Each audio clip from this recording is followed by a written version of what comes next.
बेळगाव दक्षिण मतदार क्षेत्रातील भाजप आमदार अभय पाटील यांच्यावर काही दिवसांपूर्वी बेकायदा संपत्ती मिळवण्याचे आरोप झाले होते। यानंतर शेतकऱ्यांच्या कृषी जमिनीवर अतिक्रमणाच्या आरोपांचीही चर्चा सुरू झाली आहे। न्यायासाठी भूमी गमावलेल्या शेतकऱ्यांनी पोलीस आयुक्तांच्या कार्यालयात धाव घेतली। बेळगाव तालुक्यातील खादरवाडी गावामध्ये सुमारे 8000 शेतकरी आहेत। खादरवाडीतील 360 एकर जमिनीतून 355 एकर मालकांना भूदानाचे नोटीस देण्यात आले।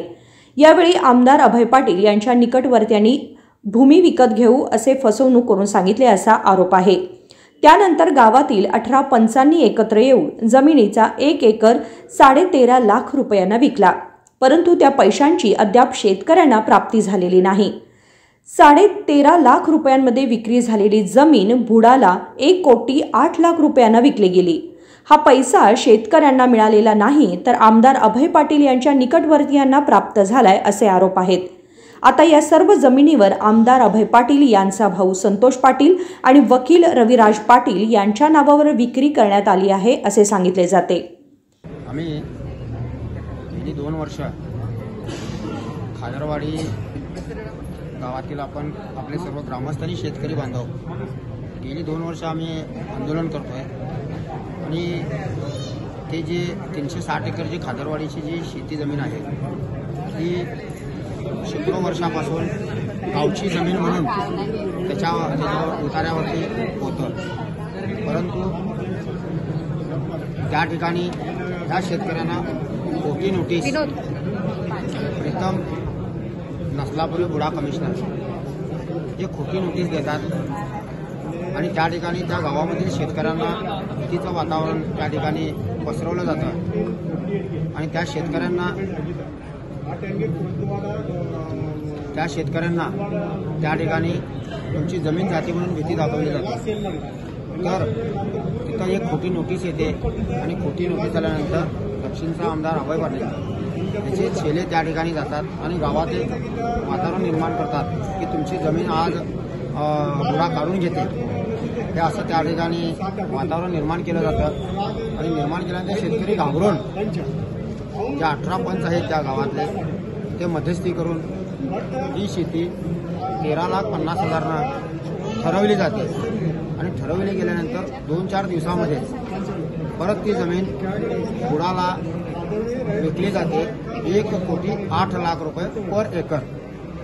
एकराला 1,08,00,000 रुपये म्हणजे ह्या ठिकाणी काय समजतं, एक तर ह्या शेतकरी बांधवांना पण फसवायचं दादागिरी करून आणि सरकारला पण फसवायचं हे ह्या ठिकाणी निदर्शनाला येतं।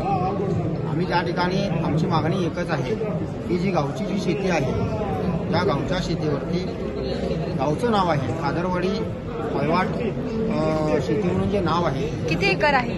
जवळजवळ 360 एकर आहे, त्यापैकी 153 एकरवरती ते नाव चढलेलं आहे। तर आम्ही AC असतील, DC असतील, कमिशनर असतील, त्याच्यानंतर मिनिस्टर असेल, या सर्वांना आम्ही भेटलो आणि ह्या सर्वांना आम्ही हे सांगितलेलं आहे, तरी देखील आम्हाला अजूनपर्यंत न्याय मिळत नाही। तर आमची मागणी अशी आहे की जी माझ्या शेतकऱ्यांची शेतीच्यावरचं नाव जे कमी झालेलं आहे ते नाव चढवावं आणि जी शेती व्यवहार झालेली आहे शेती तो व्यवहार कॅन्सल करून परत आहे तसं त्या गावाला शेती मिळावी, गावची शेती राहावी, हाच याच्या पाठीमागचा उद्देश आहे। त्या ठिकाणी 3 गावांना त्या जागेवरून पाणी येतं, त्या ठिकाणी जिवंत झरा आहे, तर त्या झऱ्यानं कोणताही खर्च न करता, करंट न वापरता डायरेक्ट शेतामध्ये पाणी येतं। ते पाणी कुठेतरी बंद होणार आहे, ते धरण आहे त्या ठिकाणी हे जर झालं तर ते धरण देखील फुटू शकेल, लोकांना भरपूर त्रास होणार आहे, गोरगरीब जनता रोडवरती येणार आहे।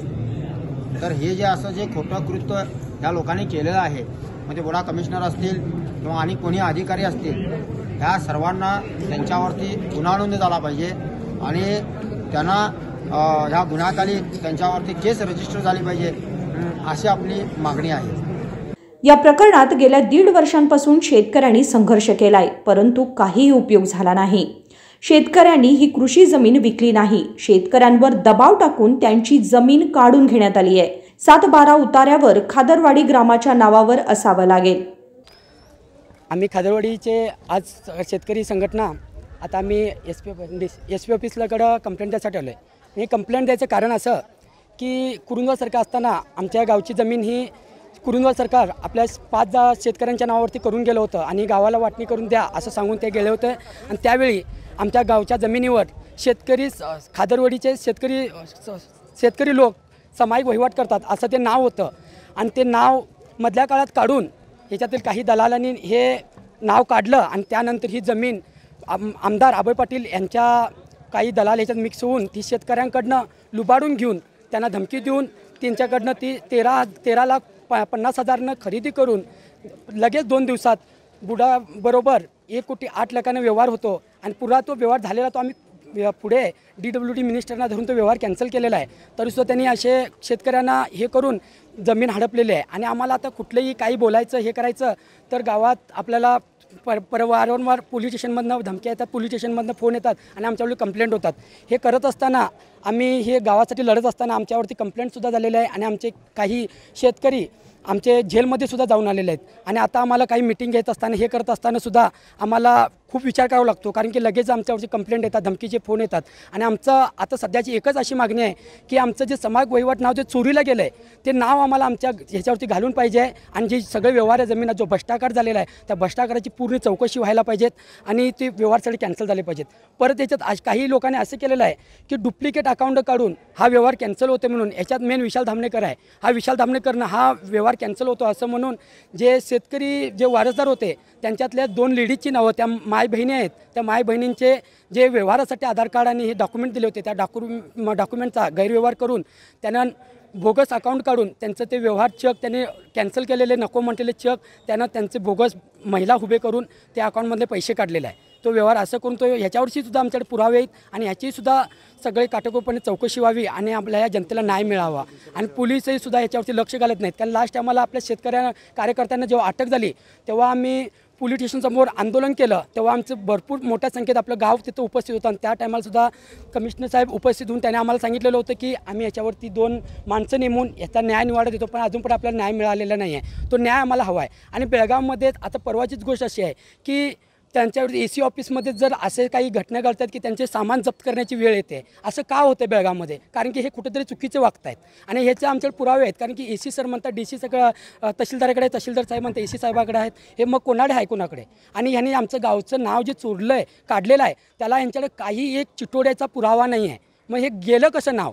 हे आम्हाला असं म्हणावं लागतं की नाव काढलं म्हणण्यापेक्षा हे नाव चोरीला गेलं आहे. हे नाव चोरीला गेलेलं त्यांनी कुठं गेलं ते सापडून सोडून आम्हाला शोधून द्यावं हीच विनंती आहे. भ्रष्टाचार करणाऱ्यांवर आणि दबाव टाकणाऱ्यांवर कायदेशीर कारवाई केली जावी हे शेतकऱ्यांचं ठाम म्हणणं आहे. विनोद कोलकार, KMM मराठी, बेळगाव.